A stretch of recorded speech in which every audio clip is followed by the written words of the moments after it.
Hi, Shakir. Hi, Dr. Forrest. Hi, morning.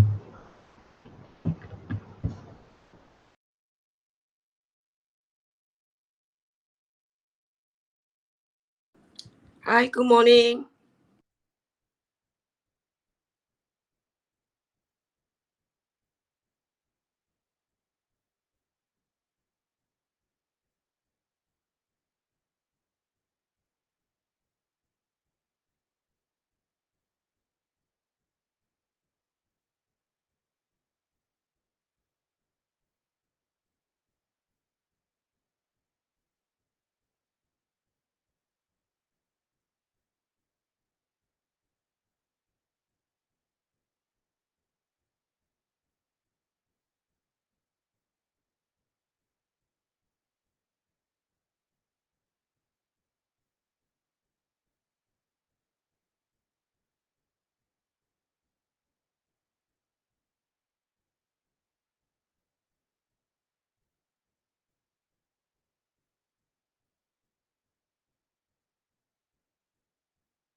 Hi, Dr. Lim.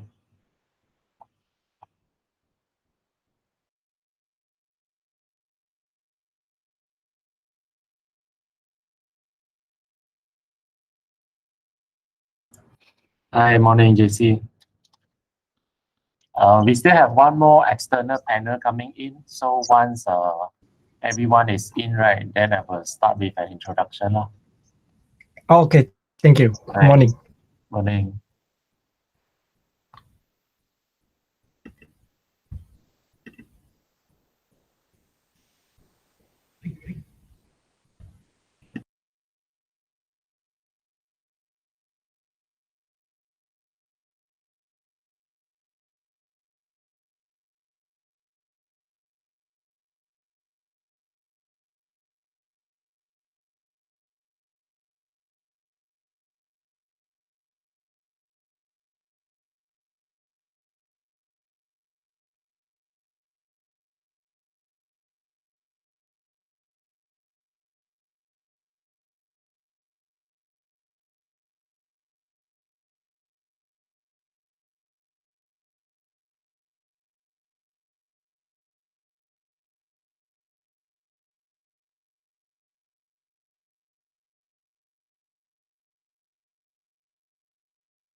Hi, Mr. Salvin. Hi, Dr. Rupesh. We still have one more external panel coming in, so let's just wait for a while.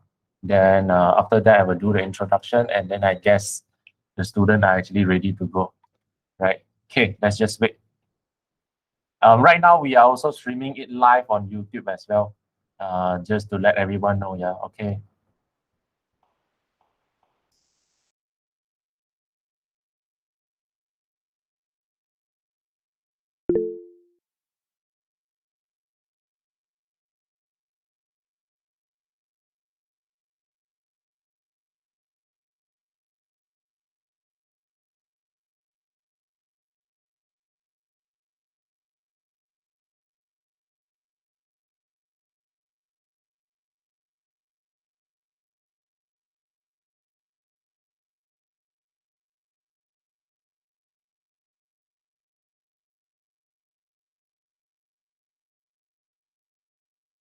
Right. Okay. I think we are good to start actually. Okay. So, hi everyone. Hi Amanda. So, it's good to have everyone like so early in the morning today. So, I think I'm just going to give an introductions, like who is in and stuff first. Okay. So for this, we are from MMU, Faculty of Creative Multimedia, and this is our media arts program. And this year, so right now, this is their final year project 2, which is their final critique or their final presentation. This year, we only have 4 students. For this batch, they come a long way because quite a number of their friends actually got delayed. That's why this batch only have 4 of them left. Okay, so, right. So I think I want to introduce our external panel today first. So first, we have Dr. Kamal Sabran. He is our media arts external examiner, right? Hi, Dr. Kamal Sabran. Thanks for joining. And then next, we have Mr. JC Tan. JC is our industrial advisor. Where are you right now? You are in Japan or like China? I'm in Tokyo right now. Oh, you're Yeah. in Tokyo right now. Okay, right. Yes. Because Mr. JC, later on, right, when student present, in some situations or like when JC is giving feedback, right, he might need some translation because he has been staying in Tokyo for like too long. So his main language is now Japanese, right? Okay. Yes. Right. Sorry. Okay. No problem. Right. And then next, we have Miss Amanda. So Amanda is a curator. So Amanda is from Indonesia, but I think right now she's in KL. She's in Malaysia right now. So hi, Amanda. And then we have another external panel as well, which is Shakir. Shakir is the co-founder from Filament. I think the students are quite familiar and know Shakir. I think they see Shakir quite a lot of times as well. Right. Okay, so thank you all our 4 external panels for joining in.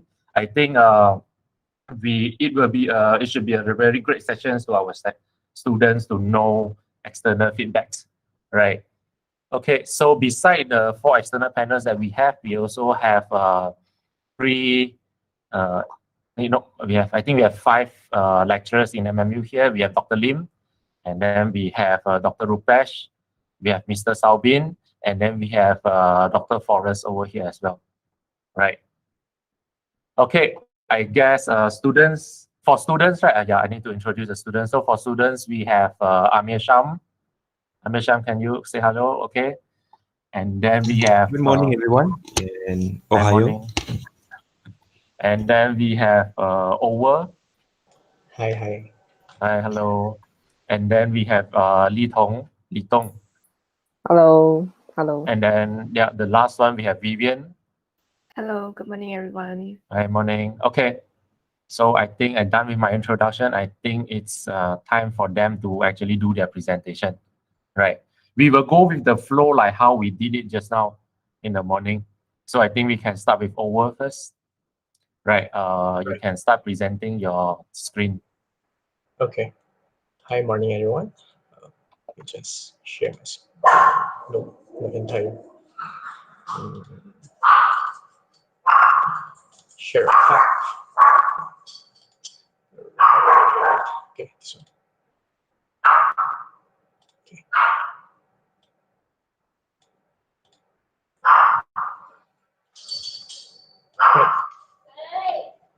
Okay, sorry everyone. for sorry for interrupt. So for all panels, right, I have pasted a link.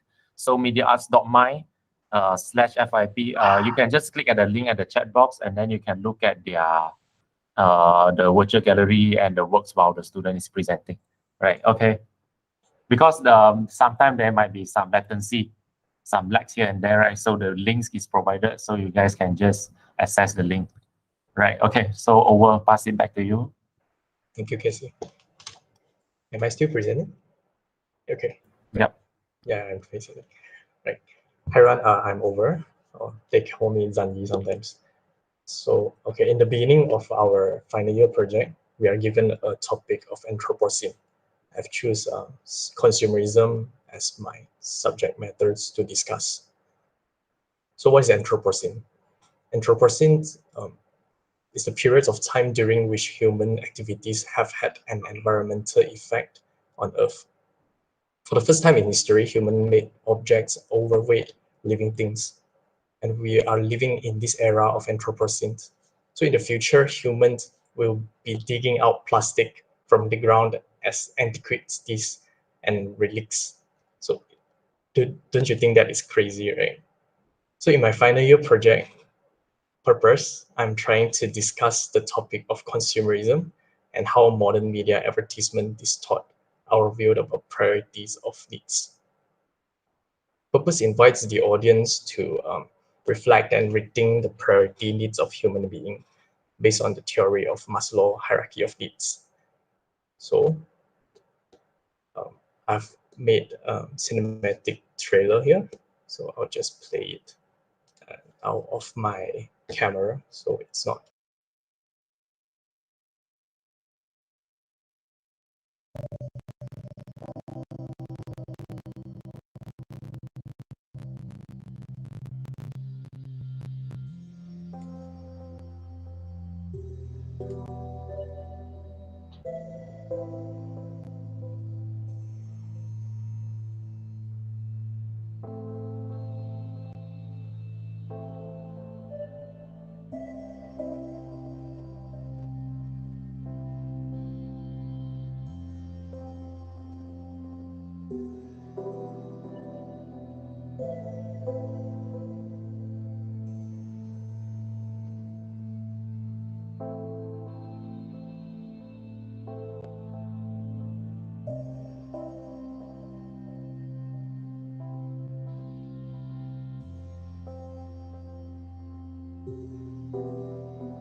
Right. I hope that you enjoy the short video that I made. And below the video, there are two links. One is for the web VR. The other, it's another version for desktop to download. And it's only for Windows users. And right, I'll show you a bit of how the desktop applications is going to look like. And I've recorded a walkthrough video for this presentation because to avoid the smoothness of to make sure the presentation is smooth. So here it's a walkthrough video, and in the beginning of the application, when you click in right after you install it, I mean like you don't need to install it, just click in the file. Then here would be descriptions of what the project is about and a welcoming speech from me to the audience and how its function. And in the first scene, it started with an elevator. So the audience will be inside an elevator.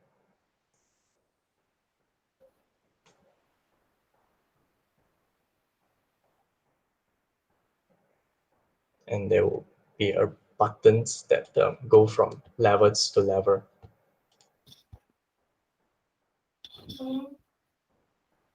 Right. So this is level 1. It's the need of physiological needs.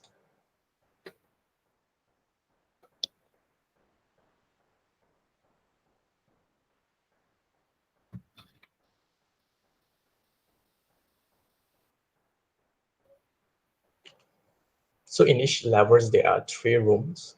And in the first room of level 1, I trying to discuss about the needs of reproduction. And I'm trying to give a message like how human cloning and a biological way of reproducing and the issue of. Okay. So in the second room, it's about the needs of shelter.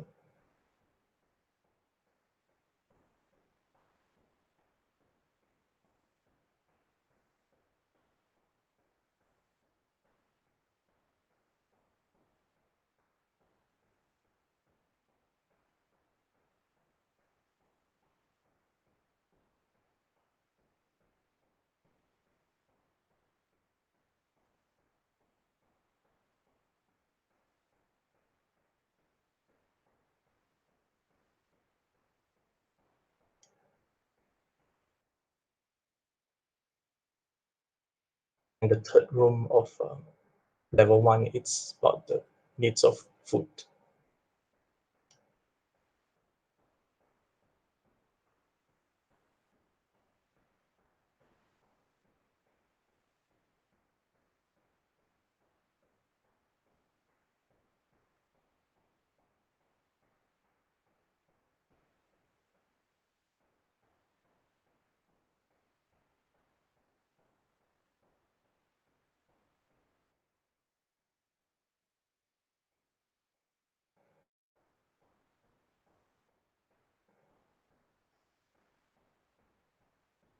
And we'll go to level 2.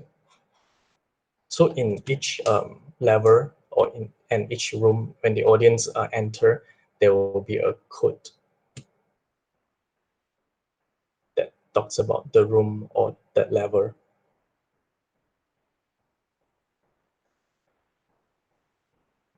And this level is about the needs of safety.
What are you speaking? Because right now there's no sound. Oh, okay. In this Oh, room, you're not speaking. Okay. okay, in this room, it's I'm trying to discuss the needs of employment, which gives human safety.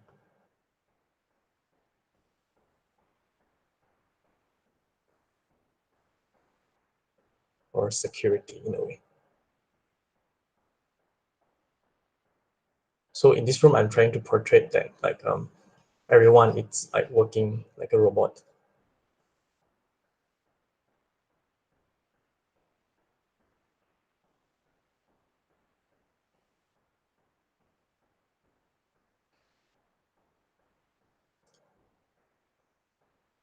Okay. Sorry. The level 3, it's about the needs of love and belongings.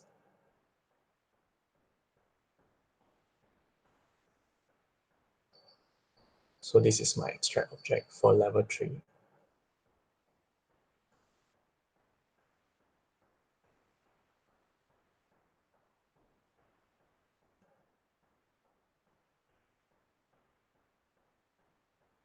In the first room of level 3, I'm trying to give an idea of the importance of family, and a child cannot be just be fulfilled by just milking. It needs more than just food. It's love, and also a sense of presence of parents.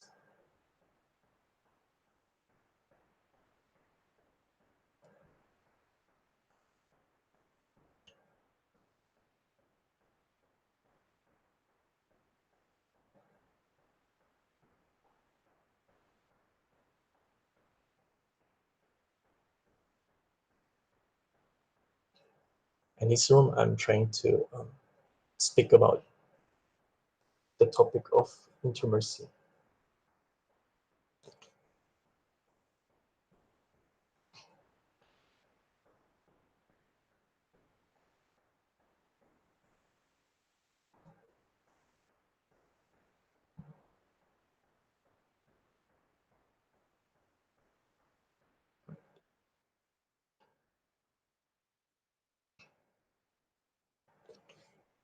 In this room, it's about connections and social medias and humans connection.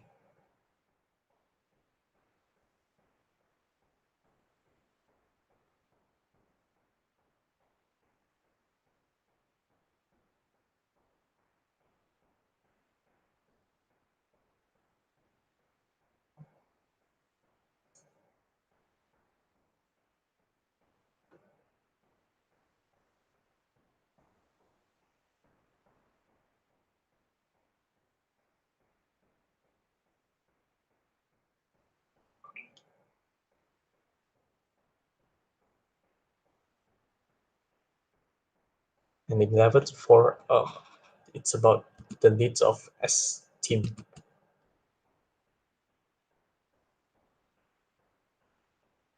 So this too is my abstract object.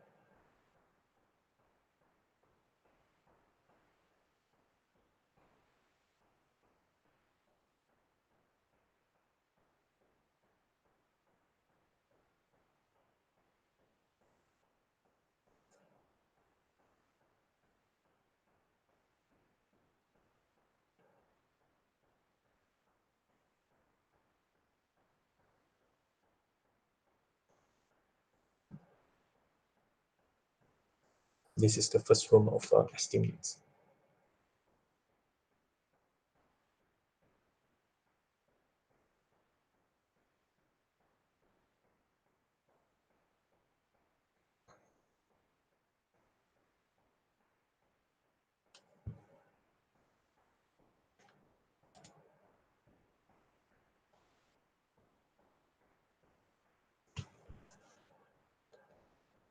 So the audience can sit on this throne and look around, and yeah.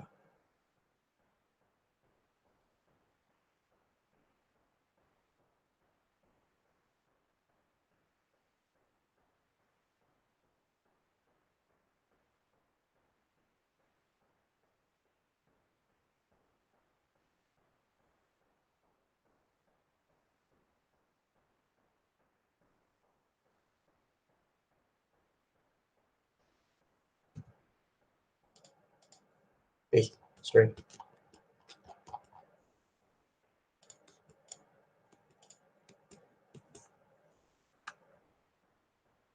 So this room, it's about the needs of respect and how everyone is bowing to the audience.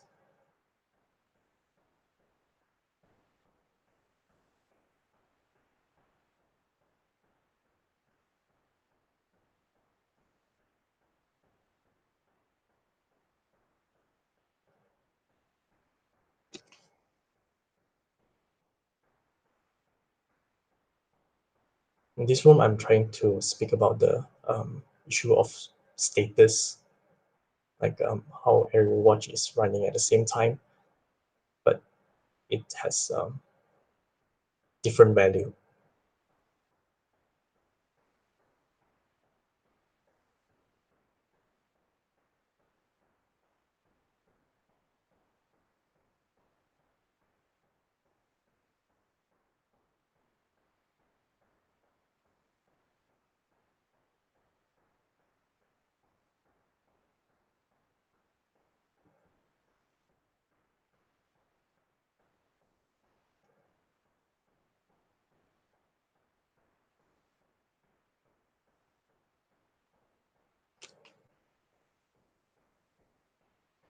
And in this fifth level, I'm trying to talk about the needs of self-actualization.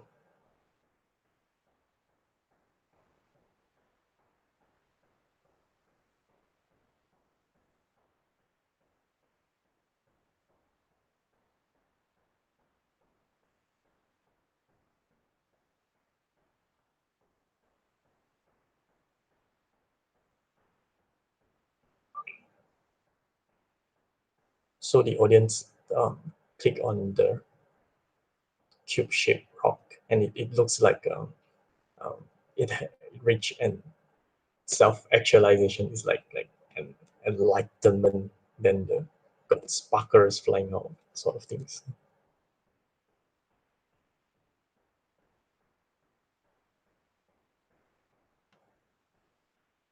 And yep, that's the end of the walkthrough. And in the web AR, I need to present another tip.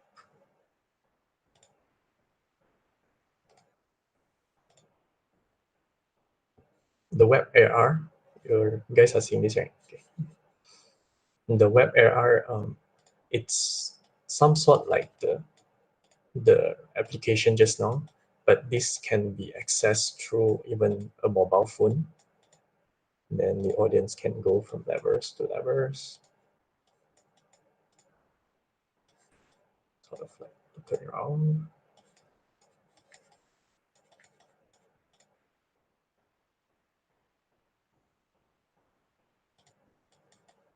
They can access from rooms to rooms as well.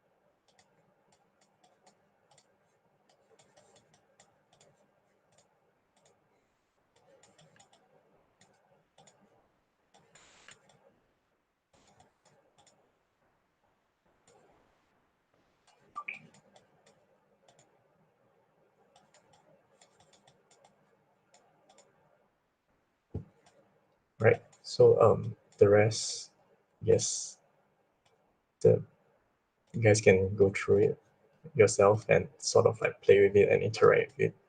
And due to time, so I'll continue my presentation here. Then I have to stop this presentation and go back to my tab. Right. So here are some render images.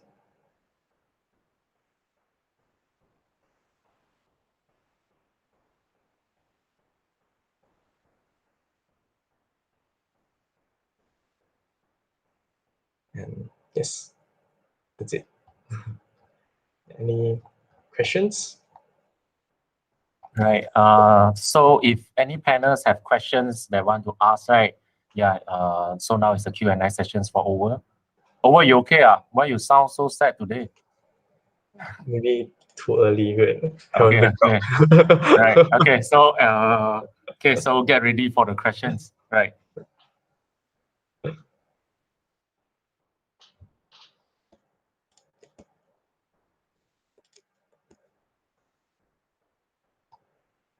Hi, Over. Hi. Hi, how are you? I'm good. Hi, Uh, Shaq. yeah, hi.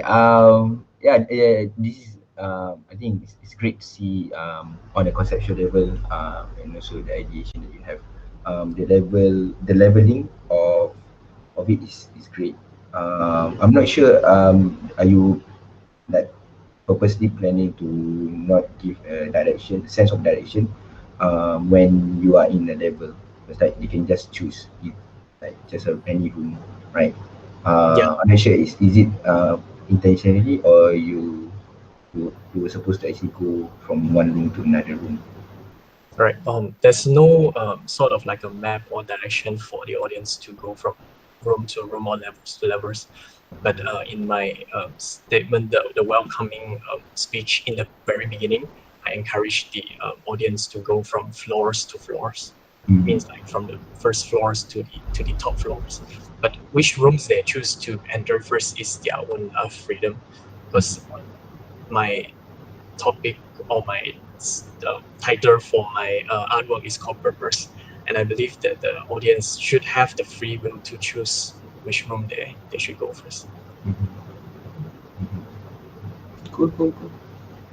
Right. And I just realized that just this is I wanted to ask the video that you played earlier, some of the bits on the room is actually moving, but when you use the web version for VR, it's not animated. So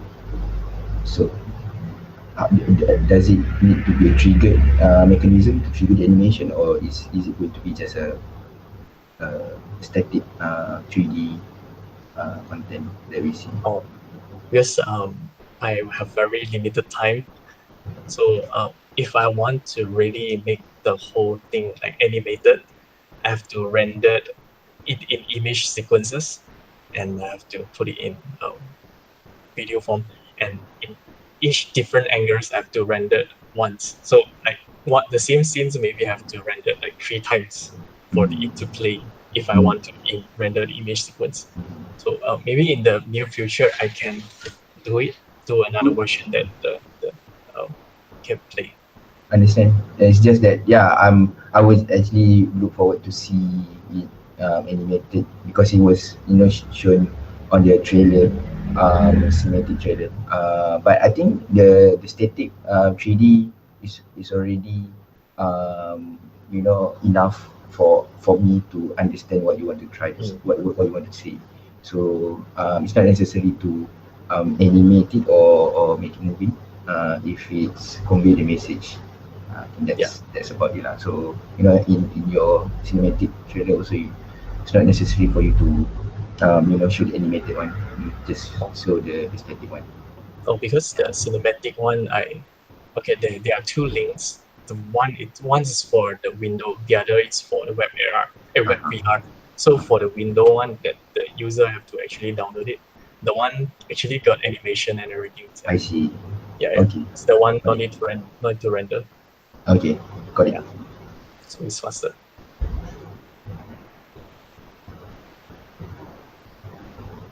Any other questions?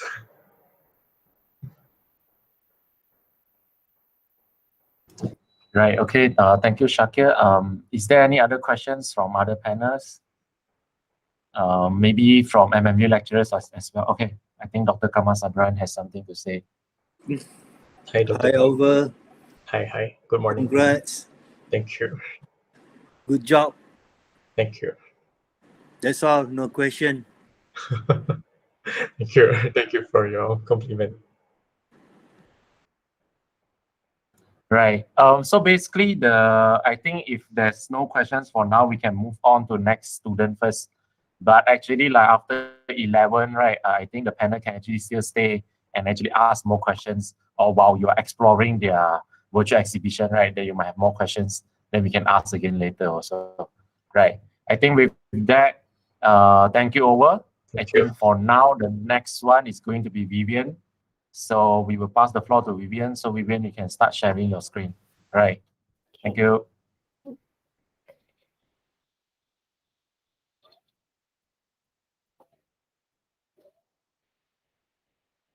Okay.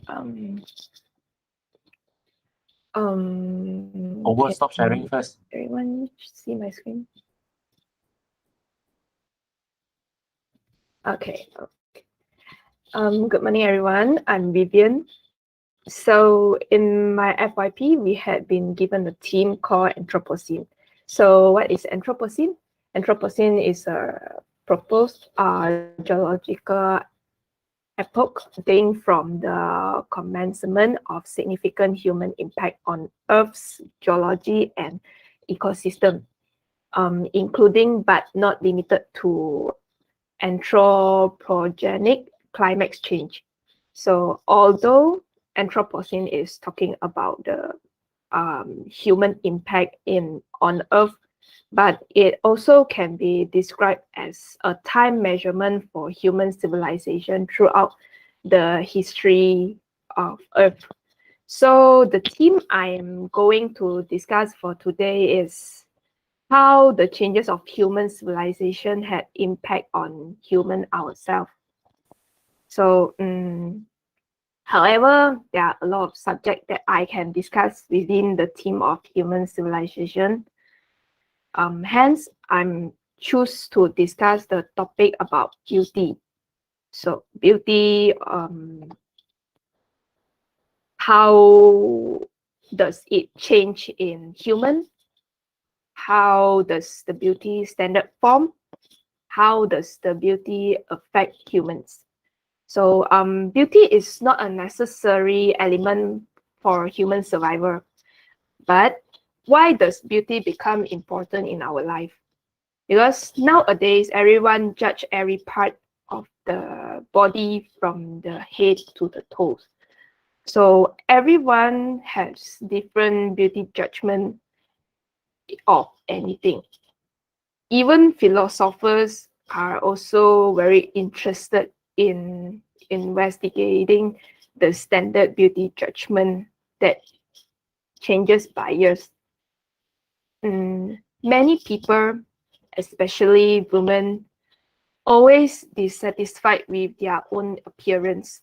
So, in order to make themselves look beautiful, makeup or surgery are the most used method to enhance their physical appearance.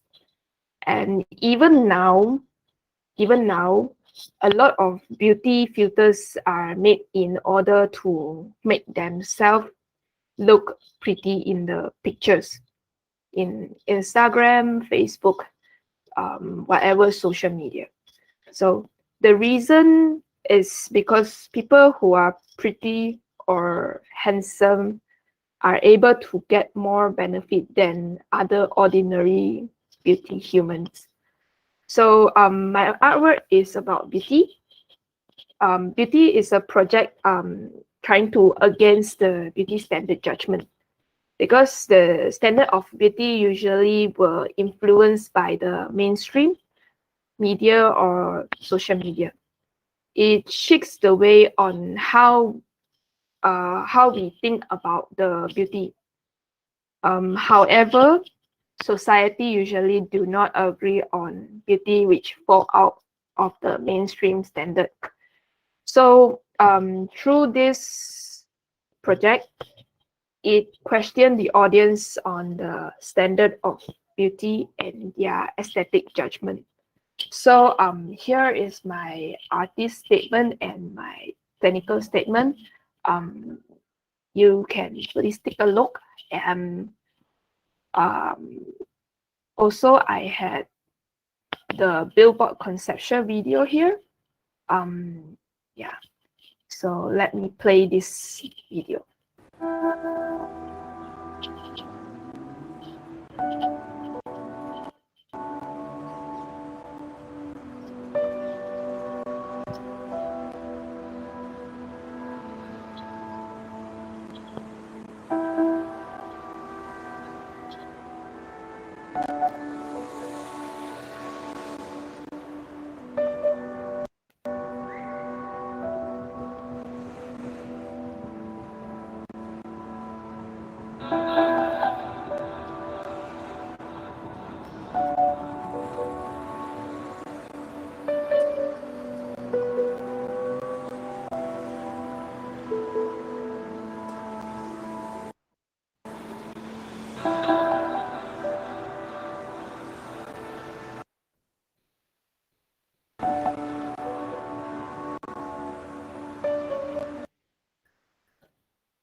Oops, there is some technical problem. Sorry for the Wi-Fi problem.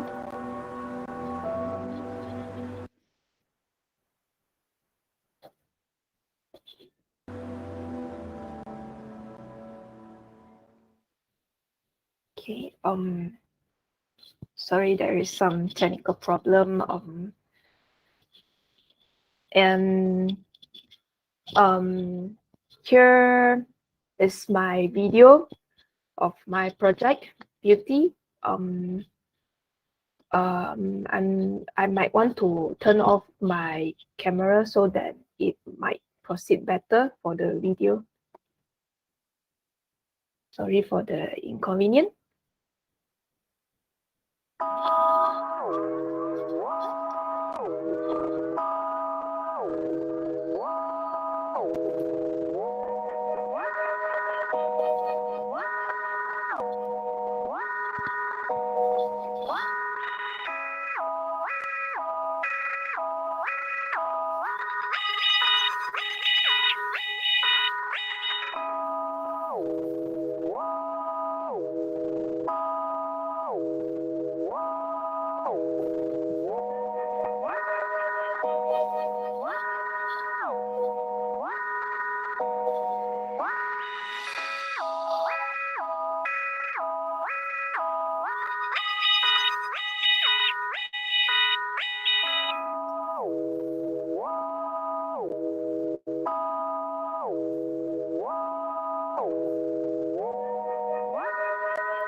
Okay. Okay. So here is my images throughout my whole project. So the filters is part of it. Actually, I had created about 50 filters to do the this project, and here is my billboard images.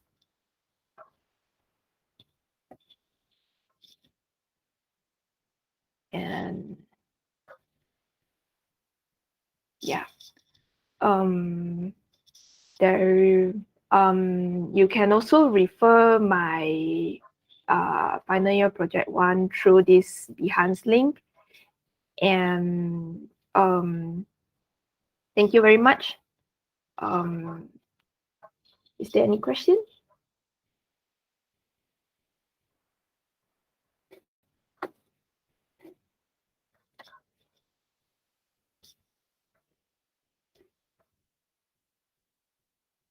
Okay, I think thank you, Vivian. I think now is where we open the floor to the panelists and the lecturers to give their feedbacks or like any questions that you want to ask the students. Hi Vivian. I wanted to know first of all the congrats and this HD looks good.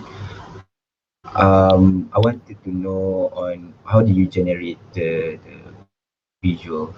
Is it through what kind of software, or how do you basically work with it? How do you generate the visuals other than the filter?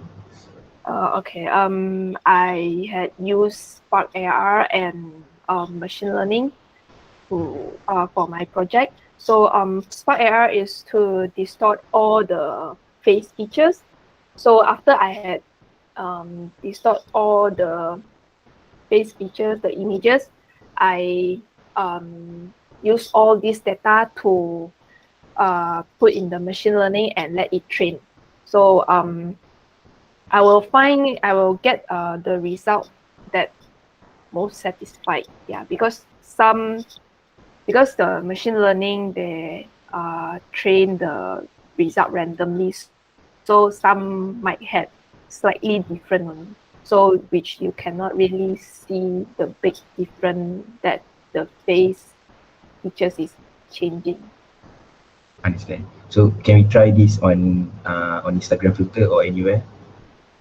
Uh, I actually had uploaded some filters, but I did not. I mean I had uploaded the main filters, which is like 10 filters in Instagram. But still there is some tiny problem for one or two filters. You can actually go to the Instagram and search unmask. Yeah, because for my FYP one, before that I use unmask as the name of my filters. I see. All right. Cool, cool, cool. That's great. It will be great if I can actually try it out myself. Okay. Yeah. Thank you. Thank you.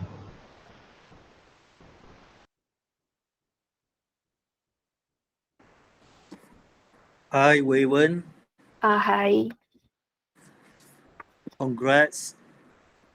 To me, I like it.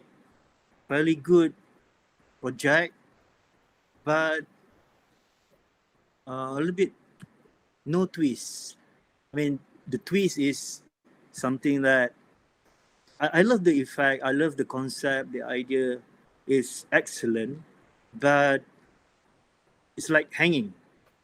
It's like hanging. It should be like probably you can incorporate it with um, the real person, like a responsive effect after people see your project and then they see themselves distort, so that probably will end with a good twist. But anyway, this is very very good concept, rebellious, and I think is good thinking. Thank you. So good luck for everything. Thank you very much. Thank you.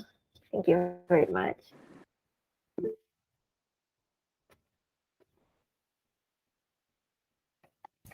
Hi, Vivian. Hi, sir.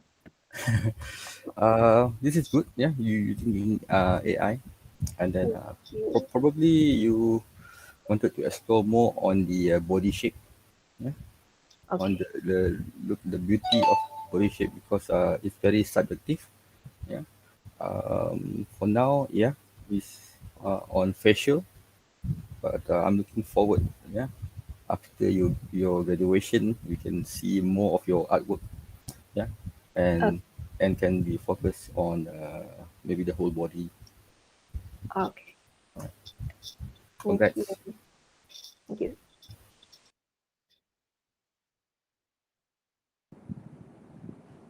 Hello. Hi. Hi, Vivian. I'm so sorry that my mic was muted earlier because of technical problems. So sorry over I didn't comment on your presentation, but I will later. Okay. Vivian, congratulations. I think it's a really interesting project. Machine learning sure has a very strong potential in the future, and I think my question would be outside of, because now you're using billboards as a Yes. tool to experiment with this machine learning, right? And as a way to reach people. But then at the same time, we are very much online also now. I mean, Yeah. we're restricted. We're at home. We're not out in public. So I guess it'd be interesting also to sort of think about other ways of showing this work. Yeah. Do you have any idea of alternative ways of showing it? Even like Mr. Kamal Sabran earlier mentioned, is there anything interactive that you can apply to this concept? I had been thinking maybe I might like show it on the Instagram because Instagram is mainly photos and mostly people always look through the photos and like and comment. So maybe I might um, show my artwork in future in the Instagram and Facebook more on the social media. Yeah, Yeah. especially Twitters. Yeah. Yeah, I think Instagram and and Facebook as social media are good platforms, and why not? I mean, I think why not make your own platforms too to sort of offer like even a better experience in the future. Oh, I mean, that's okay. just yeah, that's just an input. Yeah. Okay. I will think about that. Thank Thank you. you so much. Thank you.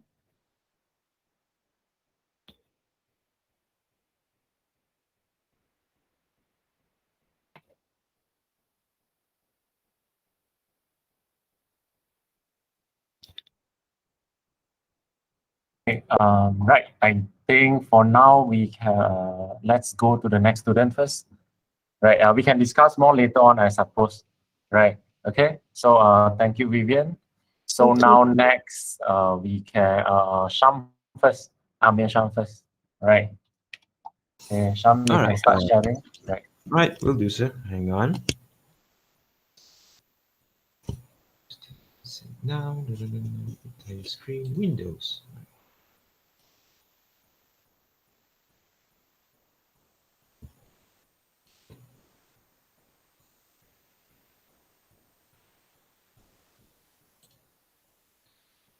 Oh, am I presenting right now?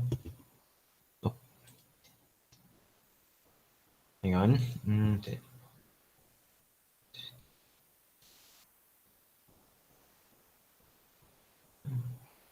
Okay.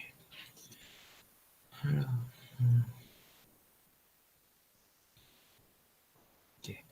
All right. Hello. Good morning, ladies and gentlemen. Um, for this project is called Familiar Face. Familiar Face is about pareidolia. It's about pareidolia. Pareidolia is a phenomenon where human perceive and believe what they see. For example, like if you go anywhere, you will see a cloud or stone or anything, any particular object, you will most likely to see something familiar. It's either it's looks like what you believe, like it's a looks like a rabbit. It could be look like a face.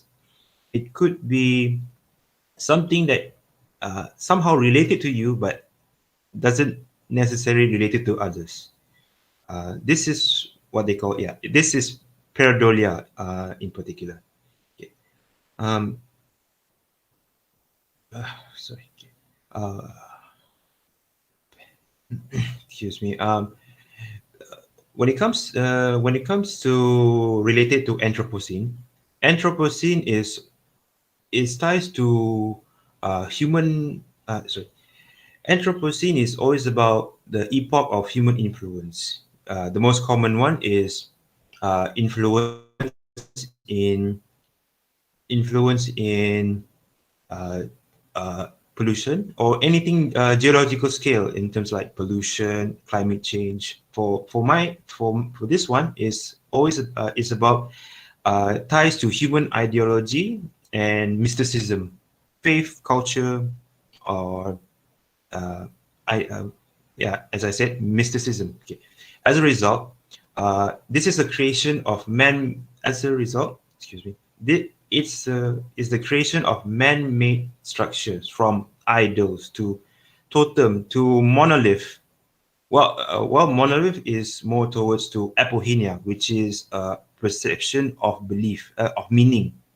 Pareidolia is about what you see. Apohenia is about what you see the meaning. Monolith is towards pareidolia. Apohenia is meaning. Okay. Humans. Oh, sorry. I can show. All right, I'll show the video first. Sorry, I'm a bit stuttering. All right. Mm.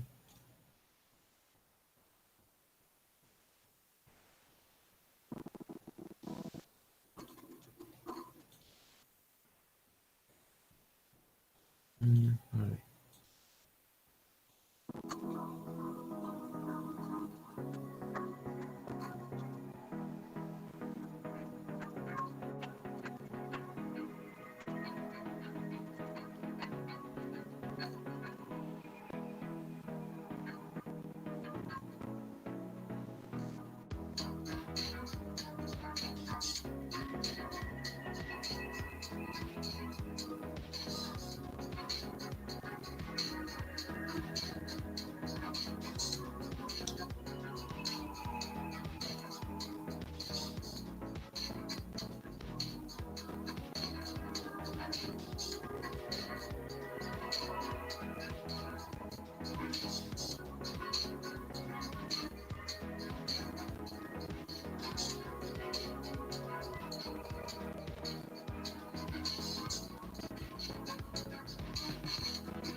Oh, all right.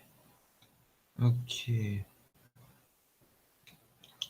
Well, humans are wonderful in a mysterious way on how uh, we're looking for a pattern and to perceive what we believe in.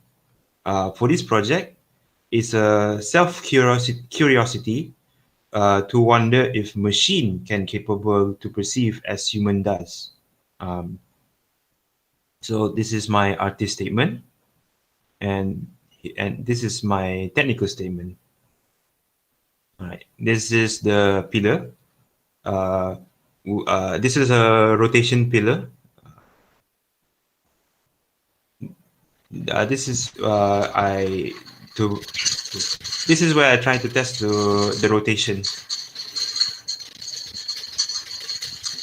I hope anyone can see this.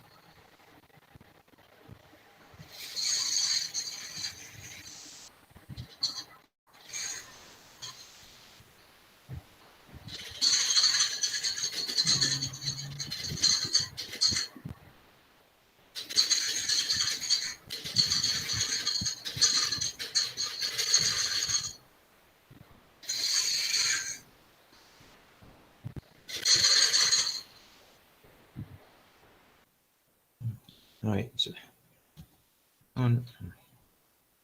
okay. This is all the art design I made for the scanner to detect. This image is based on a psychological test called the Rorschach test, uh, which is a art. It's an ink blob design to indicate human interpretation and algorithm. Human has algorithm as well. Uh, this is the picture. These are inspiration. The example of pareidolia. The project is very experimental. Sometimes it detects unpredictably. For example, here's one example. When I try to scan it, it scanned the other way around, the other side. Um, I guess that's the uh, end of the presentation. Uh, Feel free to question.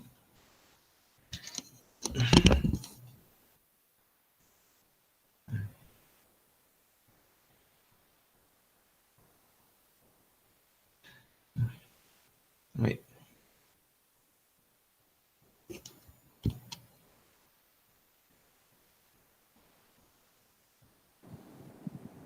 Nice job. Yep, sorry, I'm a bit I prepared so well to speak to the point it jumbles up just now. Okay. No, I think it's a super interesting concept, and like I myself, like personally, am really interested in this subject, like pareidolia, and in fact, have done like a project in the past about it. So when you brought it up, I was like, wow, interesting. And yeah, I think you're right when you question about the similarities and differences between human and machine. I think it's a very apt topic to talk about right now, and I like the fact that you're bringing the idea of a totem, just like something humans worship. At the same time, this totem is a result of something very technical, a result of technology. So yeah, the contradiction is super interesting there. Yeah, and I really like the graphics too. All My right. question would be, how would you imply this? I mean, do you see this more as an art experimentation, or do you see any let's say function to it that will help us maybe, or other fields, let's say anthropology whatsoever? Hard to say. This is mostly based on my self-interest or curiosity.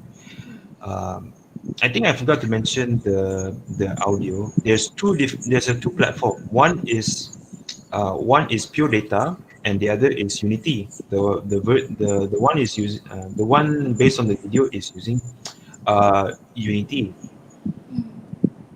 The Unity audio is it's not unpredictable as pure data, but for uh, pure data is basically is cleaner than Unity one. Mm, in terms of implication, that's a very tough question. That's a very good question. I mean, it doesn't have to have a function per se, but I'm just asking whether you think or your intention was really purely just experimental in the field of art, Yes, it's or do you foresee any function to it? mostly hmm, mostly self curiosity. Self curiosity. Uh, Yeah, that's great. Hard to explain.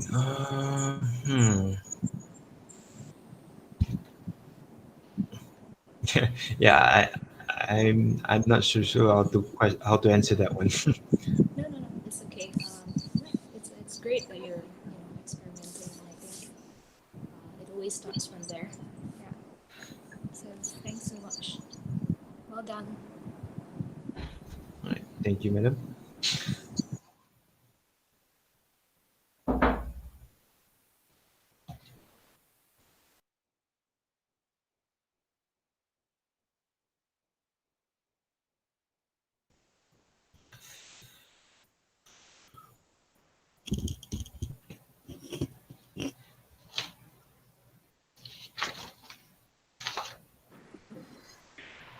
Assalamualaikum, Muhammad Amir Syam. Waalaikumsalam, sir. Congratulations, Tanya. I think this is an excellent conceptual thinking. I think have a lot of potential to be explored in the future. I love the prototype. And also I think that this is more like a artistic, more kind of experimental approach rather than commercial. This is more like a experimental. But I love the visual. I love the visual especially, but the sound probably will be nice if it come from the mechanical, its own mechanical spin. For example, the motors, the mechanical part of it. Maybe you can amplify it, so when it rotates, it could create kind of a rhythm or a music or something like that. So that probably will add the value to your overall experiment. Anyway, Tanya sekali lagi. So thank you very much. Thank you, sir. Actually, the about the audio part where rotate it produce a difference. I was intentionally to make the rotation. Each image has a different audio, like a different music. Like it's a music box basically.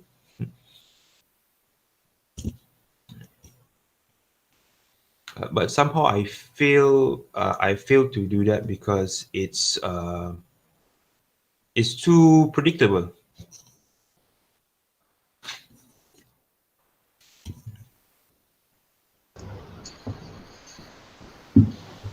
Hi Ami.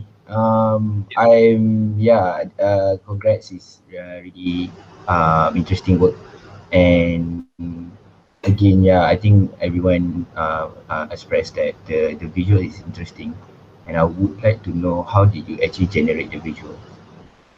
The visual is using open framework called Face OSC. Okay, It's from Keen McDonald. I see. Okay, and yeah, it's all self-generated, right? Excuse me, in subject apa? It's all self-generated, correct? Yes, it's sub-generated. Okay, cool. That's great. The OSC is usually purpose to detect human faces, but for my version is apply on random objects. Nice. Yeah, it's interesting. I think there's a lot of potential again. To explore more about this, and I'm really interested to see how we can actually expand this into a physical, installation or a physical exhibition kind of thing. Yeah. Right. Thank you. Yep.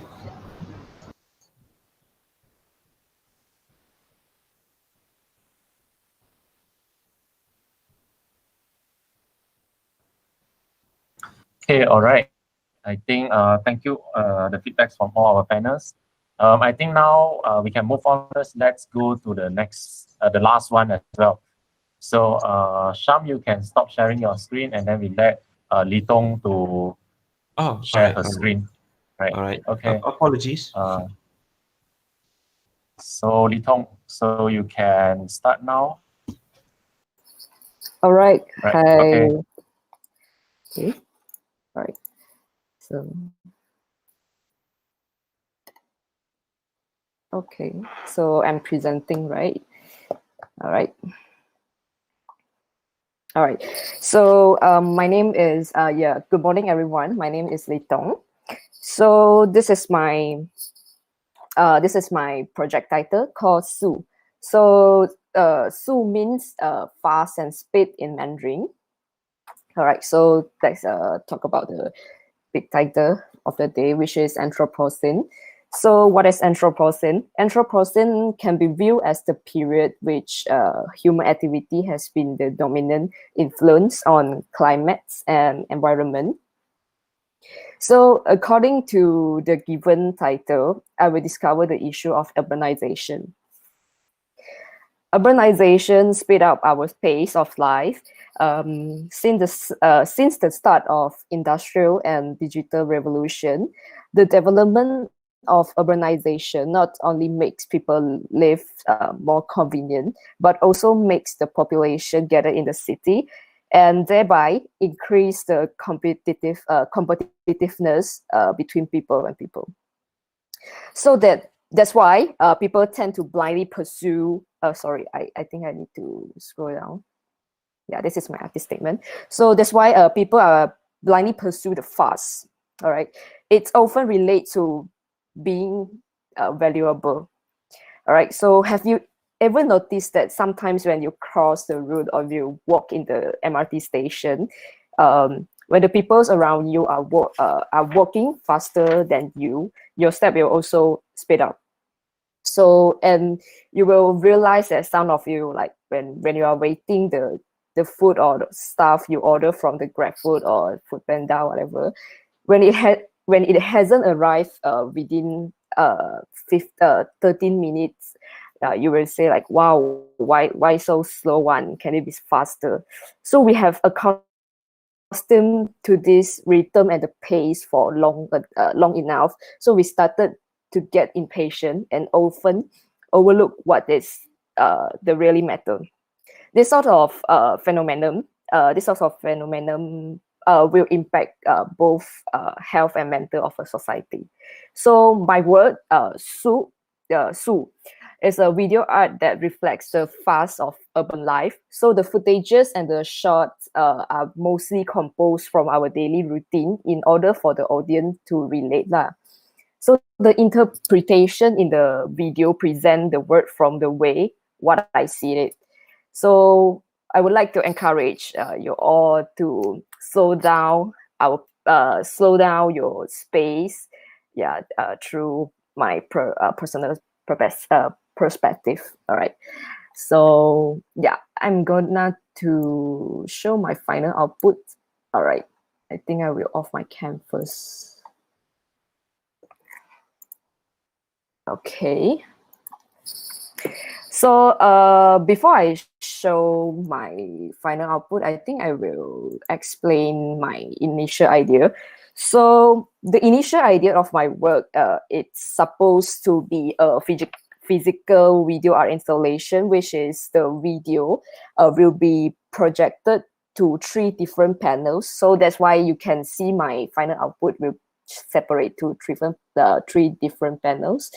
So, but as all you know, due to the pandemic, we are not able to present it in physical way. So that's why I presented in this format.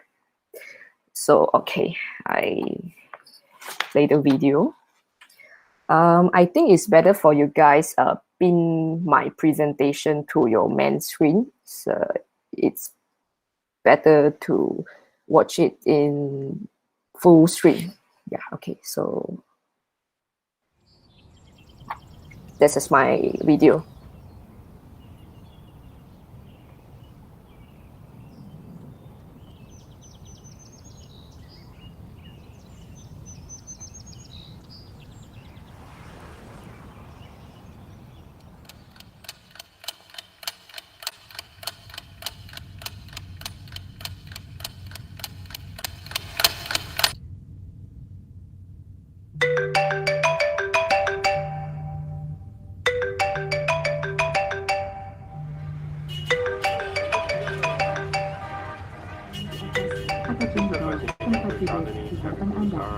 Sila tegakkan tempat duduk, pasangkan tali keludan untuk memanja anda di tempat yang aman untuk menunjuk tempat tidur. Pastikan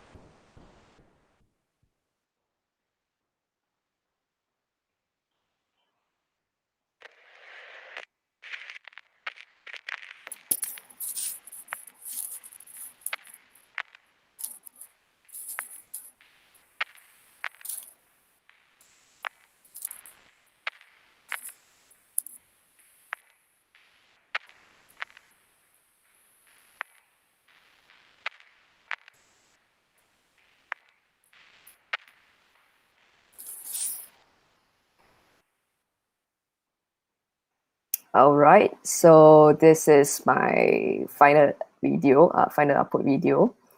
So, all right, so this is the artist statement and that's the technical statement. So you guys can see it later.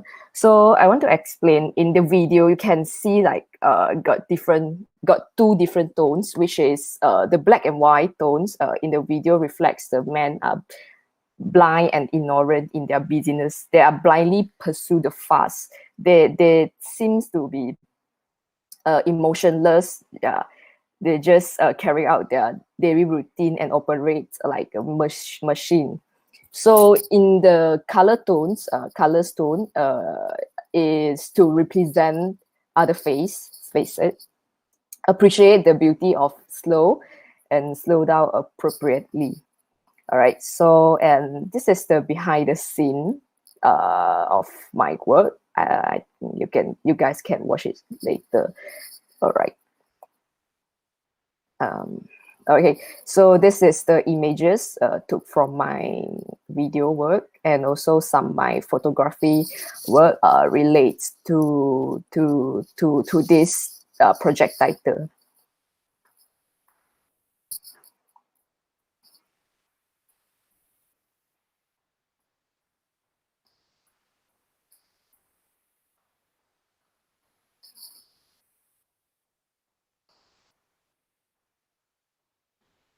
All right, so this is the Behance link. You can link to my final year project one there, so that you can see my all the working process. Yeah, I think that's all for me. Yeah, do you guys have any review or comment or question? Yeah. Hi Tong, Hi. congratulations, and I've checked out your Behance link. Yes. It's sad to to not be able to do the projection. Would love to actually experience it. Yeah. But yeah, I think you captured the essence of it through the video. Mm-hmm. I think on my side, I would again see hopefully in the near future that you have the opportunity to do like the actual installation itself. I think it doesn't do justice to just see the visual on the screen.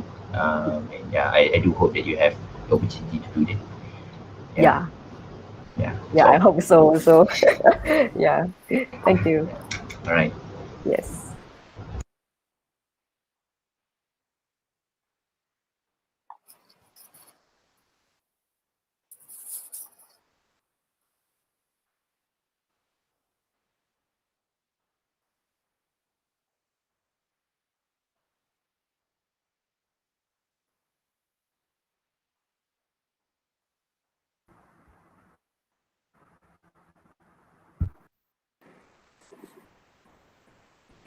Hi, Litong. Hi. I thought Litong and Over is the same person. Looks like yeah, looks like the same. I think might be because of the hairstyle. Yeah. Right. Good job. Thank you. I enjoy your video works. I can imagine. Is it really hard actually to present a video work? You know, because this video is actually for installation arts, actually, right? Yeah. So of course, it's not to me if you present it without put it on the location. So I can't really get the feel. Yeah. So might be just a suggestion. Probably you can have like what we call not overexposed, superimpose, something like that. Mm-hmm. You know, you capture the location and then after that you just superimpose your video so that audience can actually can understand more and how it looks like if it's in the real location. So that will will give more impact on your artwork. Okay. But to me, I enjoy your artworks. So thank you very much. Thank you. So also, thank you.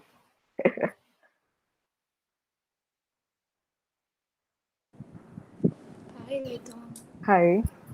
I really like the direction of the shots. Yeah, I thought it was really poetic. And thank you so much, Sobin, for sharing the link. It's really good. I mean, when you see the link there, you can actually see the layout, right, of the exhibition itself as an installation. I mean, and I thought that's very interesting the way you lay it out. Is there a reason why it's triangular? Is it something to do with the sound? Yeah. Cause like in triangle, people stand inside. Will how to say, like it is how to say, it is feel like you are standing in the middle of a city. Then you can feel all the sound, the ambient, the busyness, like that. Yeah. So like everything is around you. Yeah. I get what you mean. It's So like you feel trapped also, right? When yeah. you're inside a city. Yes. Um, can I ask about the sound? Just now, how did you produce the sound actually? How do I produce? Or are you using an existing sound? Yeah, some of the sound I took from the stock, how to say, the stock sound effect. Some is I go to record. Yeah, some you can hear the voice of people talking. That one I asking my friend to record also. Yeah, like that. So for the sound part is, yeah, it's like that. Did you go out into the city and record the Some of the environment of the city? yeah, some of the part that I I think well done on that part because that's such a strong point. If you can really include the real sound of the city, that yes. makes so much sense. So that is why I didn't add any background music or some music. I just use the pure voice and the ambient sound to make the video. Yeah. Yeah, no, I think it's such a good choice doing that. All right. Anyway, Thank you. congratulations. Thanks. Okay. Thank you. Thank you.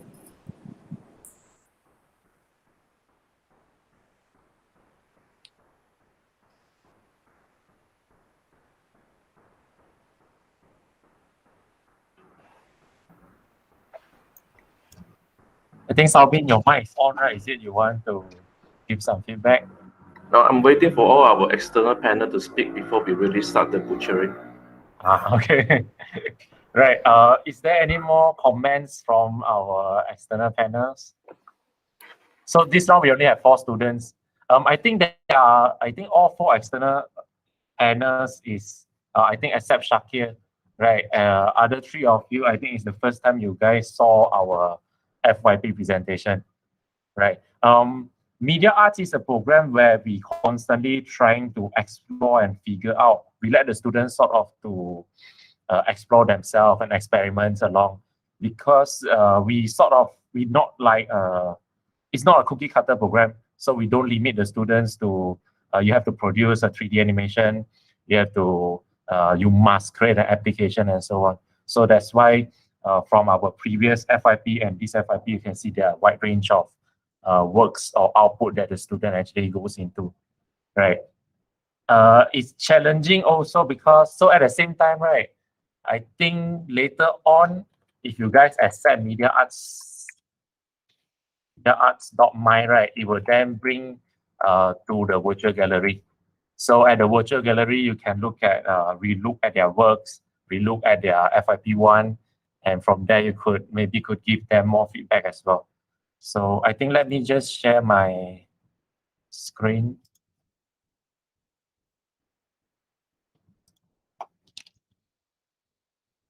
Also, one thing is that, so this is the landing page. So as you enter, so there's a sort of a straightforward virtual exhibitions. So like, for example, if you go towards their panels, basically, so when you click and then you can see all this information that they presented just now, right? And there are this FYP link, FYP1 link that you can have a look. Also, we would appreciate if our external panels can actually share it to your friends. They can be artists, they can be people from commercial backgrounds and so on. So there's a feedback form over here where the public visitor can actually feedback to the students and to our program as well. We actually want to invite more panels, but then we only have 4 students this round. So I think it's also a bit too much if I get like 10 panels to just give comments to 4 students, right? So we have this this feedback form. We will appreciate if it can be shared to your friends or your artist friend to give feedback to them, right? Okay, so I think if there's no comments from the externals, I guess the internal, Mr. Saubin, Dr. Rupesh, they can give their feedbacks to the student. I think we can make it like a conversation or discussion moving this onwards, right? Okay. You know that we can't wait to speak already, right? Okay.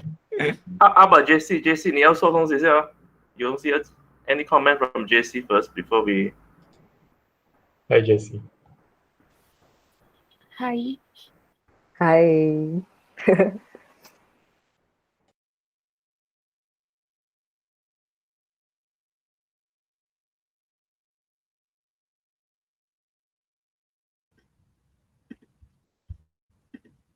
So something I waiting for my comments. Yes, we are waiting. Yeah. Okay. Sorry, may I speak in Mandarin first? 没有，我还没有掌握到大家这个 final year project 是什么纯粹研究呢，还是目标是做一个作品？跟甚至是有没有这样怎么说呢？就是以前提让 public 给open for public 的一个前提下去想制作一个作品。我不知道他的这个你们发表的这个作品的立场是在怎样的一个前提下制作的，所以我不知道怎么这样去给你们意见。因为毕竟我现在在 TeamLab 做的话，全部都是以一般没有对完全没有基础知识的人也能够体验享受的一个作品为前提来做东西的，所以我是想听一下大家的comments 之后，再来掌握一下到底我应该怎样去给大家意见。I think I can do a quick translation to other panels as well and to Amir Sham. What JC mentioned is that he still not quite understand that this whole FYP, right? The output is aimed to be a final product or final project, or it's like the final piece, or is still an ongoing experimental work, right? Because coming from the background of TeamLab is right now JC is in TeamLab. When they do all their installations and stuff, right, they put into consideration that because right now this FYP, we release it to the public, right? So when they are in TeamLab, they also do a lot of big installation and then projections to the public as well. So they actually put into the consideration that there are a lot of public, majority of the public that don't really understand art. So they have this concern in TeamLab. So that's why when they develop their projects, they sort of having this in mind and make sure every public can actually get what TeamLab is doing, can actually get what they're doing, and can enjoy the experience, right? So this is his questions, and then he would like to know more about this first. Then from there he can comment further, right?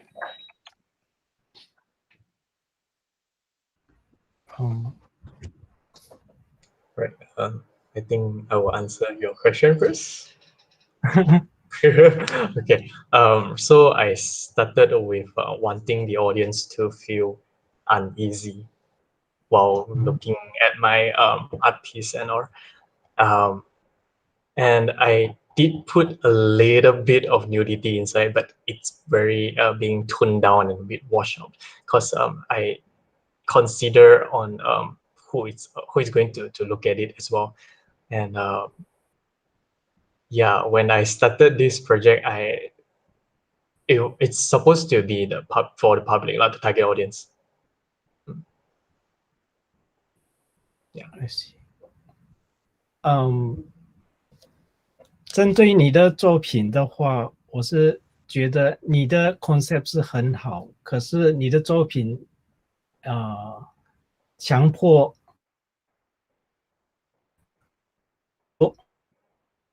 怎么说呢？夺去观众的选择权，你只留下让他能够进哪一间房间所以我觉得没有具体在体现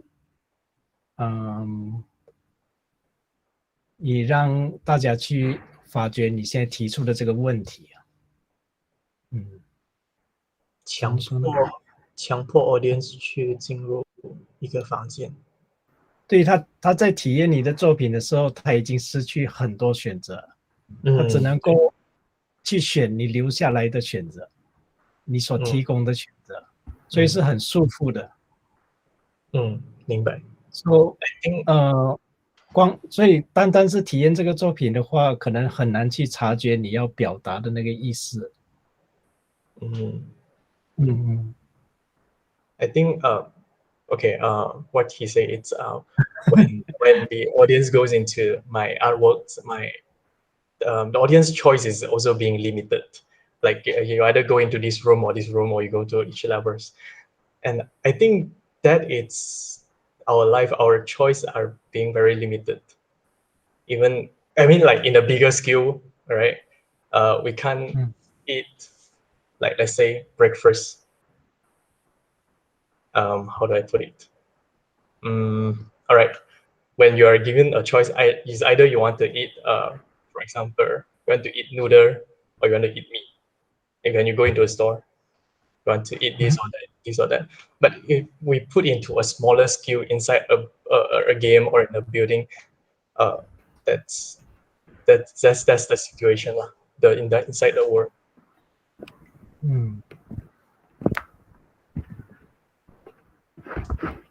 Yeah, 就是It's Mr. Savi.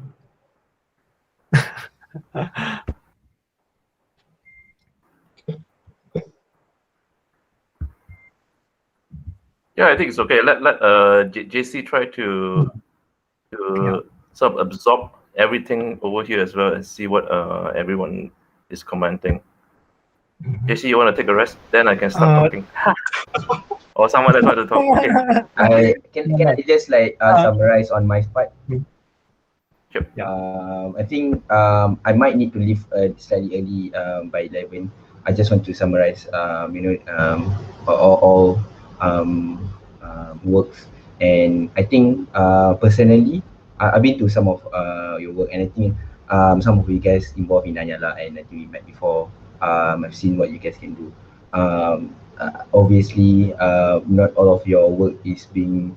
I mean, it doesn't do justice, because I think all of your work was supposed to be a physical installation or a physical exhibition. So I do understand the context itself is different, because you need to adapt to doing it in a virtual space. So it takes away a lot of things. I guess it's not right for us to judge you guys just based on that. That's why I went through all of your behind portfolios and look at your installation and the idea behind it. And I think if you guys actually manage to do it, it's really, really great to see. Yeah, so on my side, I think some of you guys already saw that we already starting to get stuff ongoing, and it will be great if you guys can actually do it physical. And at Filament, we do have a physical space right now, and I don't know, maybe I can actually open up to cases and to you guys, if you guys interested to have a proper physical exhibition at our space. That's something that I can contribute to you guys. I think all of your work is it will be great to see every single work in a physical space, and I think it's doable. to have a space that contain or host you guys. So I think that's something that I would like to offer and see the possibility that we can do with your work and also with Filament at Jita Gallery that we have. But overall, again, I think it's a really good experimental ground that you guys already been given, and it's a really great opportunity. Just bear in mind that when you guys go out there, it's not always about us already, because we still need to think about what JC mentioned just now. There is involvement from the public, there is involvement from the curator, there is involvement from the clients and so on. So I think do whatever you guys want to do now, but at the same time, don't stop doing it, because I think for all of us, the only reason why we do this is because we are passionate about it and we are curious. So keep doing it, and don't stop. Just find ways and find opportunity to continue doing it. Yeah, that's from me.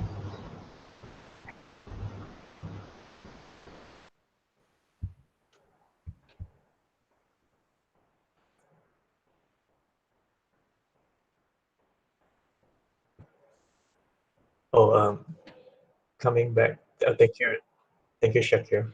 Thank you for the opportunities that you provide for us. Coming back to JC's questions, I just remembered that there's a line in my artist statement. It says that okay, let me look for it. It says that consumerism, it's like communism. It restricts our choice of freedom to choose. It means that though we are having the freedom to choose what we want, what we like, even in the world of consumerism, but our choices are very restricted. For example, if I say soft drinks, the first thing you think about maybe it's Coca-Cola or Sprite, and our choice is being limited to brands. You know what I'm saying? Yeah, I hope that answers.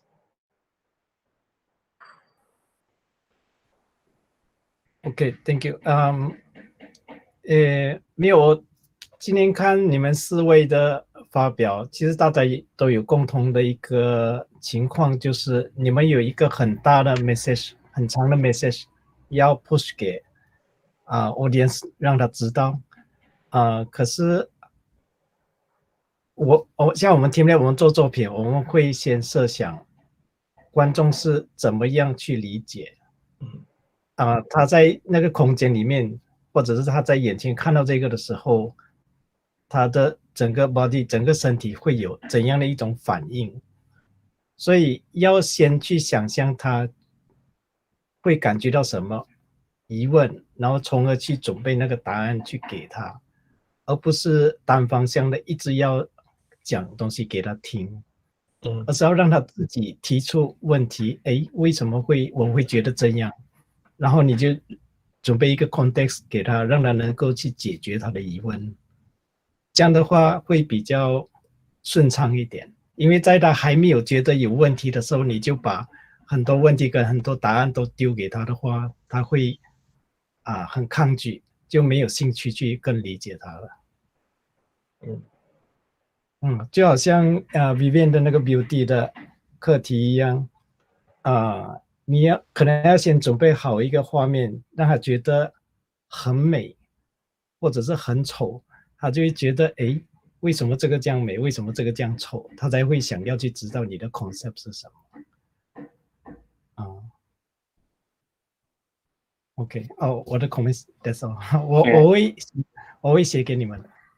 I think let me just give a quick translation also, if I can remember now. Right. What JC mentioned is that he noticed all four of the students, right? All of them have a big message. All of them have a lot of things to tell the audience, right? They have a big message to tell the audience. So in JC, right, their practice is that they actually think about audience experience first, right? Audience experience should come first. So they will actually think how the audience felt, what their body felt, and most of the time they will let the audience to question first, right? So for example, then only they prepare a context to actually answer the audience. So for example, because right now what his comment is that to four of them, right, they haven't let the audience start questioning yet, and then they have started to throw them a lot of answer in a way, right? So like for example, for Vivian, he used Vivian as an example, is that Vivian probably can start with giving a normal mainstream media poster showing a supermodel, a typical handsome guy, typical pretty girl, to let the audience question first. Then only Vivian start to critique on them, and then start to critique the media, and then start to give the audience the answer and then guide them in a way, right? Yeah, I think I translate it well, I guess. I think right. Yeah, thank you. Thank you. So any comments and feedback or anything that the student want to reply?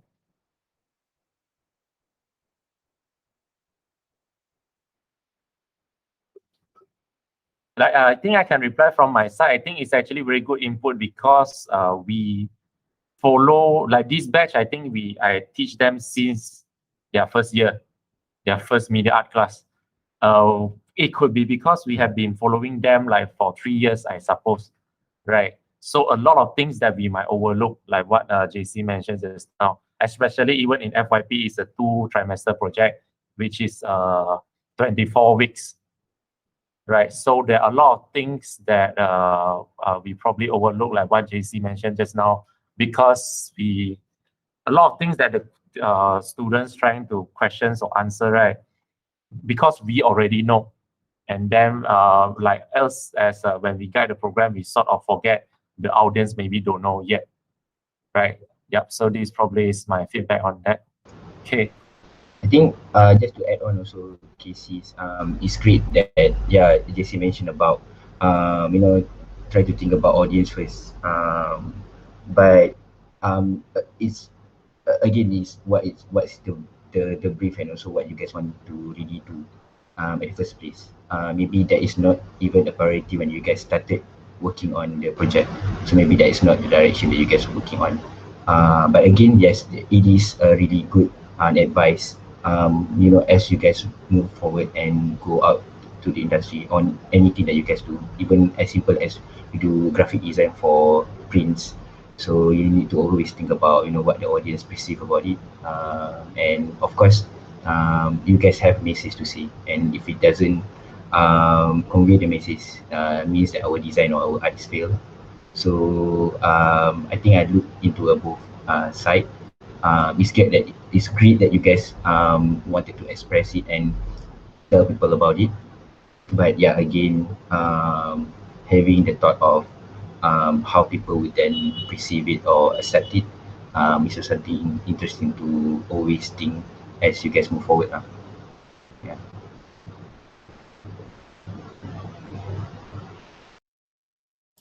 Right. Okay. Thank you, Shakir. So JC also mentioned that he will give all the feedbacks in the text form because all of them have form, right? And then we will share it to the students afterwards as well, right? I think next probably Salvin. I think now you can start speaking already. I think or anything from the panel first before Salvin want to start to talk discuss about it.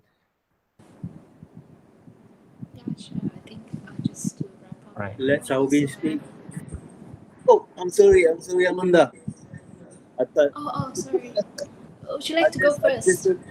Salvin, my best friend. Yep, Salvin.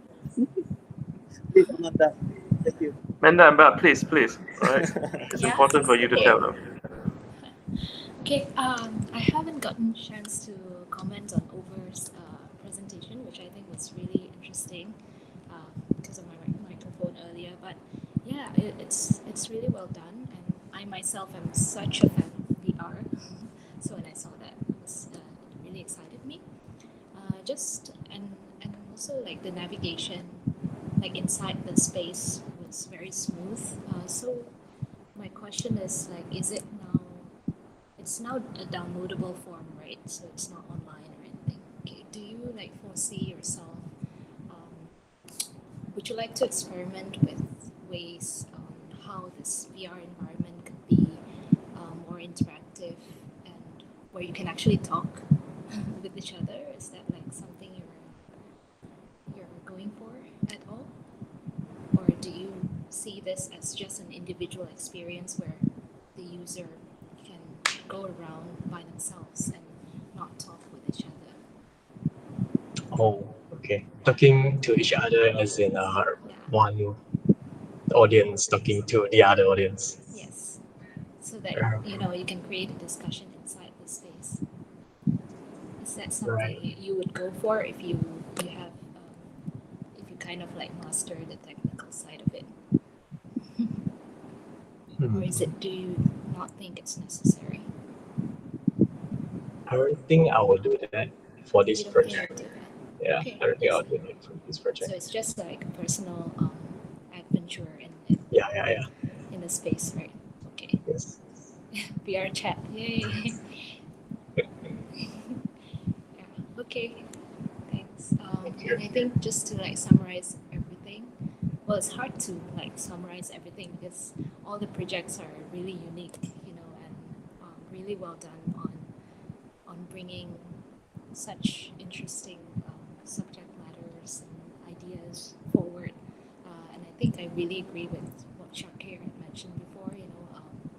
In real life, in the multimedia industry itself, sometimes you encounter like a lot of challenges. I mean that for sure, but most importantly, I think being fluid is always a good thing. I mean it's good to stick to your ideas, and you have really strong ideas, each and every one of you. But I think being fluid is one thing. So maybe try to also, let's say with this project, start to think of alternatives of what it could be, and that's why probably some of the questions that I posed earlier was really about, do you foresee this being like this instead? Do you see this? Do you see a potential of this being applied in like other fields? So I think it's always good to just take a step forward each time, like see how far your project or your idea can go. Thank you. Thanks for sharing. Thank you, Amanda, for your comment. Thank you, Amanda. Thanks. Okay. So, Mr. Salvin, do you want to give any feedbacks? Oh, I just want to get everyone to speak. How about Dr. Kama? Do you want to wrap up for them as well? Bagi sekaligus. Okay, terima kasih Yap Saubin bagi masa pada saya sebelum I think I really enjoy everyone, fresh ideas, young minds kan. But what I can say is keep on experimenting, fail more, learn more, be resilient, be tough, focus, be a fighter, and don't give up. So that is more like a recipe to success. I think Yat Saubin has more things than me, so I pass to Yat Saubin. Thank you very much. This is like passing the ball around so that we can fulfill up to 11 o'clock. Okay, I think I think thanks very much for all the students, I think, and also for our external panel. I think we probably appreciate listening to all this as well. It's great that JC can share with us from Team Lab's perspective how they are approaching with work. I think Shakil and Amanda working a lot of content projects nowadays, and So when they comment, I think for all our students as well, you should know what are the projects they have been doing and why they are able to see things. And perhaps, for example, Amanda been doing a lot of this project that do with VR chat, virtual spaces, and things like that. Hence, she see the possibility of this kind of multiple player within the space. So it would be nice if our panel can also engage the students in more detail and say, okay, we can offer you this, for example, like what Shakil has been, in a way, offering using the DAG as a possible place to realize some of the project here. And certainly, I think JC's give us a different view, which is that, and this has a lot to do, I think, with all academic program, is that we are trying to work with students, okay, give some objective to deliver, and I think that the big team that, why am I speaking on behalf of the media arts program, Casey? The big team, and then all my deans are here watching right now. The big team is actually to drive the student to develop ideas and researching direction that comes out in a certain form of work or experimental work. But I think Kamal here gave a very important point in terms of an aesthetic and artistic experience. What is the twist in your work? You know, I think that is also, in a way, when you think about big installation that Team Lab produced, it's like there's certain nuances that people experience. Like, hey, there's a certain twist in there. And this twist is perhaps what happened to a lot of our students when we do things, including myself. You know, I don't have twist when I speak. It's always one tone. But the twist and contrast is both a trick, an aesthetic experience, or an artistic idea. And I think this is where I want to bring to Li Tong. Li Tong, your 3-channel videos doesn't have twists unless you put it in the installation, because the installation create the physical distance of viewing perceptually. But when you're having the 3 cars running together, right, they are running at the same speed. Okay, when you change the scene, you have, let's say, a 2 clock, the other clock, and then one changing. So what I want to get you to think about is that you're talking about speed. There are 2 speeds that you're referring: the speed of the subject matter of urbanization and all the other objects. The other speed is the speed of the video, and you haven't fully experiment on the speed of the technical tools that you're playing with. Imagine you make one faster, the other one slower. I think this is where I think Kamal and Shakil, they understand, because artists playing with their tools, you know that when you're controlling the speed of your sound, of the image, right, that contrast is already perceptual, psychological, and how do you play that into your subject matter? I think those are those would actually play around with the speed of what you're seeing and what you're hearing, and those contrasts will make people reflect on it, okay, without us giving didactic messages. And this is what JC is talking about. You know, we are trying to give too much information, right? But can we use the visual and the perceptual and the aesthetic to trigger that as well? So the silence at the end of Li Tong's one, I think that could be actually extended even further in order to create that contrast, for example. All right. Okay, Dr. Komar, this is where I'm gonna end my little short speech. I think we have Dr. Rupesh is ready. Yeah, thanks. Thank you, everyone. It's good to see you, Kamal. Maybe I should open my video. Where are you now, Rupesh? I can't see you. Okay. All right, there you go. Okay, that's it. Hello, brother. Hello, how are you? Fine. It's been a while since we met. Can't travel up and down. It's good to see everyone. I'm not going to sugarcoat it. I feel like all the external panel has been really polite and very politically correct, put it that way, in terms of trying to comment your work. So I get straight to the point. There are 2 aspects based on my observation. One is I have some response in terms of general observation throughout the whole presentation. And then the second aspect is I have specific comments regarding 4 individual works that was presented. So I'll start with the general comment. Pretty much I feel that there is a general tendency or impulse for a necessity to have narrative. Like all the project tends to somehow wants to educate the viewer, try to say something to the viewer. And the challenge, it seems like the easy way out is to somehow create some form of a narrative. Even the narrative falls short in terms of what you're presenting, but when you present to us, you still try to narrate that back to us. You want to tell a story. And I think this itself becomes a form of limitation to what you can achieve, because it limits the way you approach a particular concept and idea.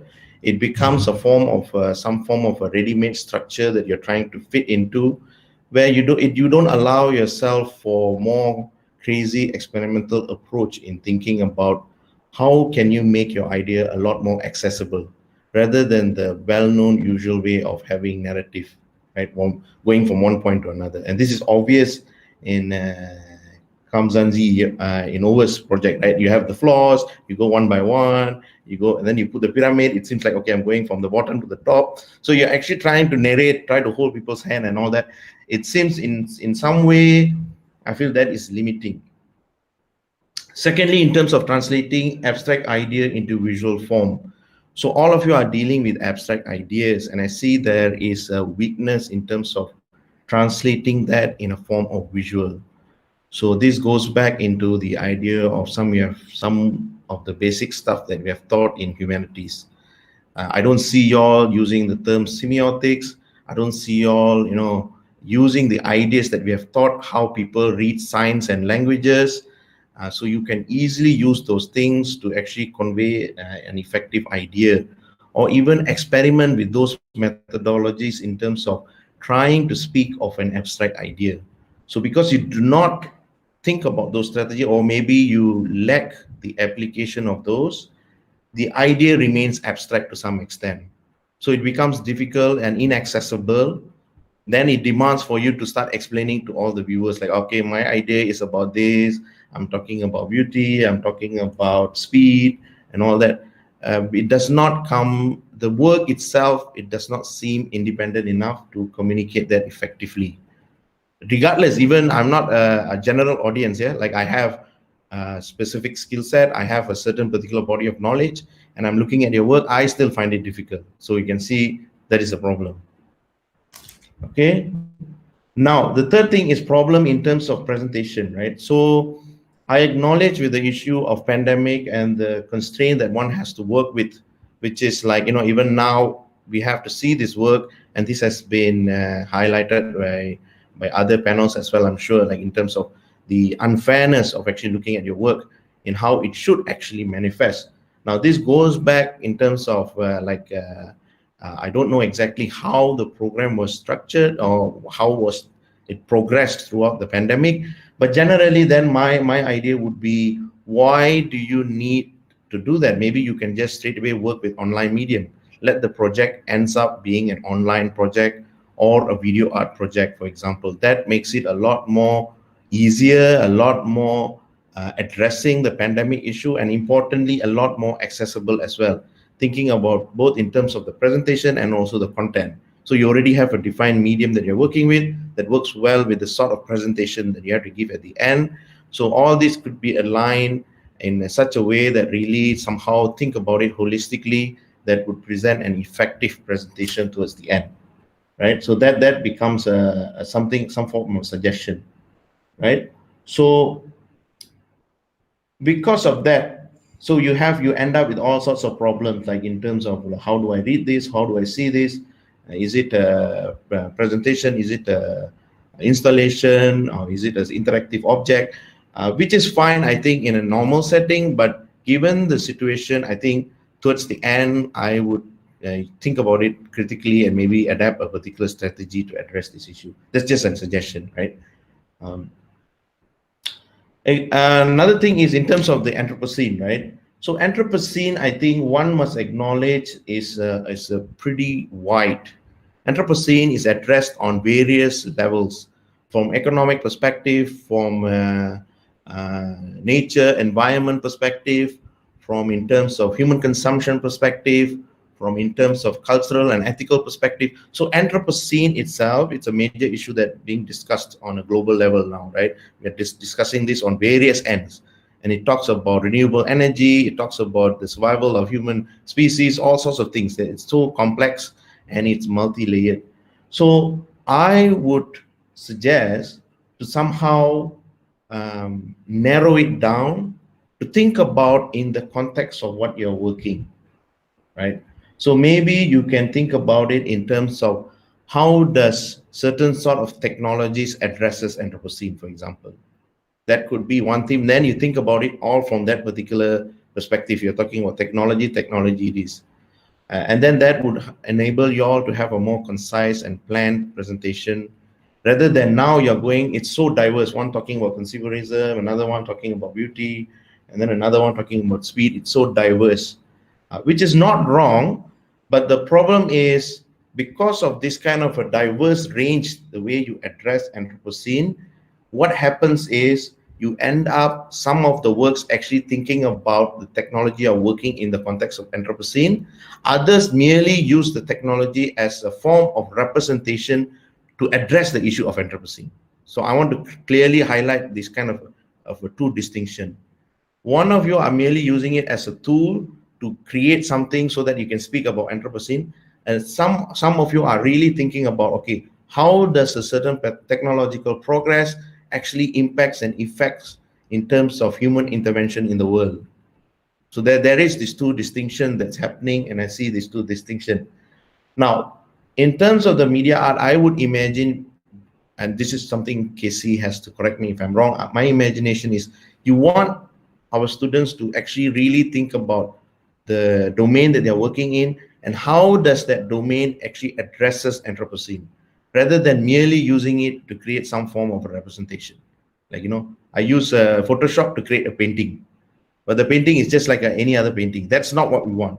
We want it to think about what it means to use Photoshop to create a painting, what sort of energy consumption you're doing, and then how do you store this? Why do you even need to print it out when it's going to harm another tree, for example? This kind of issues is what we want to think about, rather than having a picture of a tree burning down and then saying it, this is a painting of Anthropocene, please save our trees, right? That is what we don't want, and that really to somehow becomes too blunt, and how other panels have said is too direct. You're already giving the answer. That's what they meant, like you're already giving an answer. You're already making a suggestion. You're already commenting rather than actually asking critical questions. And that makes your work weak. Okay, so I think these are the general overview I have in terms of the presentation based on my observation so far. Of course, I have each individual comments, and I will go through, I guess, later in my the evaluation and stuff like that. But generally, I feel conceptually they are very interesting ideas. However, in terms of execution, there's a lot to improve. So that is the end game here. I think they are very interesting ideas to be explored, and the ideas are very relevant and pertinent, and you can easily relate to some very contemporary experience of how society is experiencing. Very easy to connect with people, but somehow because you fail to execute in the way it could be executed, or fail to imagine the sort of possibilities that this offer, what happens is it falls short. Then you cannot reach your audience, you cannot speak to the people, and really in some sense the work loses its autonomy, its independency to be able to speak on itself. Not necessarily you need to advocate. And I think to some extent, me personally, I mean, everybody have, I'm sure all the panels agree, everybody have their own take on how art should operate, right? And it's very subjective and it could be argued, but I personally enjoy a piece that does not need any explanation. It is able to engage me somehow in some form or way or another, whether it could be provocative, it could be soothing, it could be ambivalent, however it is, if it is able to approach me in that way, and I would count that as a successful artwork. Okay, thank you guys. Thank you everyone. Thank you, Dr. Rupesh. Right. Okay. Thank you, Dr. Rupesh. So, is there any things that maybe the students or the panelists would like to say?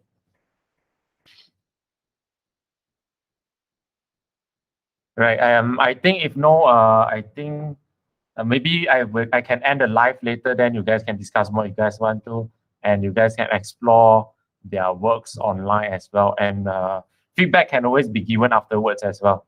Right. It can be in text format. Right. Maybe not in this meet. It's also fine. Right. So I think. All right. I think that's it. So once again, we would like to thanks to all the external panelists who agreed to join in and give us the feedbacks, especially to the students and then to the program, right? So we appreciate the for you all to agreeing to this. I believe this is going to be an eye-opening experience to them, and then I hope that the students can continue their practice and further improve and enhance more, right? Okay, so yeah, so I think that's it, and how should I end this? Okay, bye. Right. Okay. So the exhibition the website, the UI will be available throughout for 1 week. Right. So anyone can just access and then have a look again. Right. Okay. Right. Thank you. Thank you everyone. Okay, bye. Thank you. Bye. Thank you. Thank you. Boss, nanti kita jumpa ya. Thank you. Right. Thank you, sir. Boleh. Nasi kandar. Oh, yes.